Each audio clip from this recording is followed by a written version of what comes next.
नमस्कार, आप देख रहे हैं भारत न्यूज 34। भारत न्यूज 34 में आपका स्वागत है। आप देख रहे हैं दमोह जिले की खबर। दमोह के धागट चौराहा क्षेत्र में चल रहे श्री गणेश महायज्ञ में मंगलवार को पहुंचे बुंदेलखंड के प्रसिद्ध कथावाचक विपिन बिहारी महाराज ने लव जिहाद पर कड़ा बयान दिया। उन्होंने लव जिहादियों को राक्षस बताते हुए कहा कि ऐसे लोगों को ऐसा दंड दिया जाना चाहिए जिससे दूसरे की रूह कांप जाए।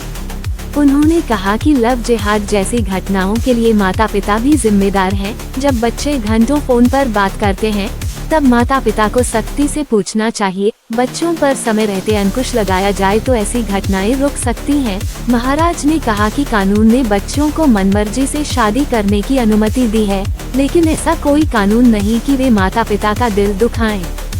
संतों के बीच मतभेद पर उन्होंने आग्रह किया कि सभी संत मिलकर सनातन धर्म को आगे बढ़ाएं। उन्होंने संस्कारिक शिक्षा को अनिवार्य बनाने की मांग करते हुए कहा कि 1ली से 5वीं तक रामायण, 5वीं से 10वीं तक महाभारत और इसके बाद गीता को पाठ्यक्रम में शामिल किया जाए। ऐसा करने से समाज की विकृतियां दूर होंगी। दमोह से कैलाश दुबे, अरविंद जैन की रिपोर्ट। सामने आ रहे हैं हिंदू बेटियां दूसरे समुदाय के साथ क्या कहेंगे? इसमें सबसे बड़ी जवाबदारी है माता पिता की, परिवार की। और भी लगी है। जब तुम्हारे बेटा या बेटी 2-2, 4-4 घंटे किसी से मोबाइल पे बात करते हैं तो उस वक्त माँ बाप क्या अफीम का नशा करके रहते हैं घर में? तुम्हें नहीं लगता कि हमारा बच्चा 2-2 घंटे किससे बात कर रहा है? अगर पहली बार माँ बाप बड़ी कड़कता से उस पे अपना दबाव बनाए या अपने बच्चों पे चोर की तरह नजर रखें तो ये घटनाएं घट ही नहीं सकती। हम तो इसकी पूरी जिम्मेदारी माँ बाप को देते हैं। पंडित जी, दमोह में लगातार लव जिहाद की घटनाएं हो रही। इसी एक महीने में 2 घटनाएं हो गई हैं जहां दोनों बेटियां जो है शिकार हुई हैं। ऐसे लव जिहादियों को क्या संदेश है आप? हमारे हिसाब से तो ऐसे राक्षसों को वो दंड देना चाहिए कि और राक्षसों की रूह कांप जाए। कानून तो अपने एक परिभाषा है, उसकी एक तय है, नियम कायदे क्या है। सनातन धर्म के एक रक्षक होने के नाते आपका क्या संदेश है? हमारा ये संदेश है, देखो, कानून बच्चों को मन की शादी करने की परमिशन देता है, पर देश का ऐसा कोई कानून नहीं बना है जो माँ बाप की बेइज्जती करने का कानून हो। हमें कम से कम बच्चों को अपने माँ बाप का तो ध्यान रखना चाहिए। बताओ, ऐसा कोई कानून है कि कोई बच्चा अपने माँ बाप के सम्मान से खिलवाड़ करे? तो इसका बच्चों को ध्यान रखना चाहिए। मैं तो बार बार कहता हूँ कि माता पिता की कमजोरी है। गुरुजी, तुलसी और रुद्राक्ष के साथ में क्या बेजुबान मृत जानवर की हड्डी या नख को पहना जा सकता है? नहीं, ऐसा तुलसी पहन रहे हो, रुद्राक्ष तो कुछ पहनने की जरूरत ही नहीं है। आपने शेर के नख पहने हुए हैं तो इससे क्या संदेश जाएगा?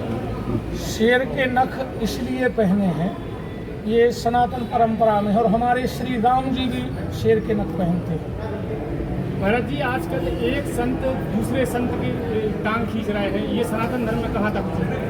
ये बिल्कुल गलत है। मैं सारे सनातन के संतों के चरणों में वंदन करता हूँ, प्रणाम करता हूँ, और उन सब संतों में मैं उनके चरणों की धूल भी नहीं हूँ, पर उनसे निवेदन है कि हम एक दूसरे की टांग खींचे ना, एक दूसरे को हाथ लगा कर आगे बढ़ाएं, जिससे सनातन धर्म का झंडा लहलहाए।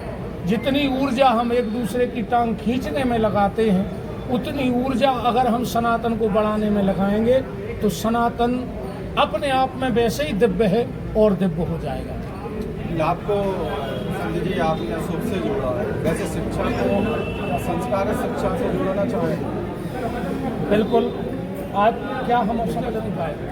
आपको अपने प्रवचन और शुभ लाभ से जोड़ा है। जो शिक्षा है आज की, उसको क्या संस्कार शिक्षा से जोड़ना चाहेंगे?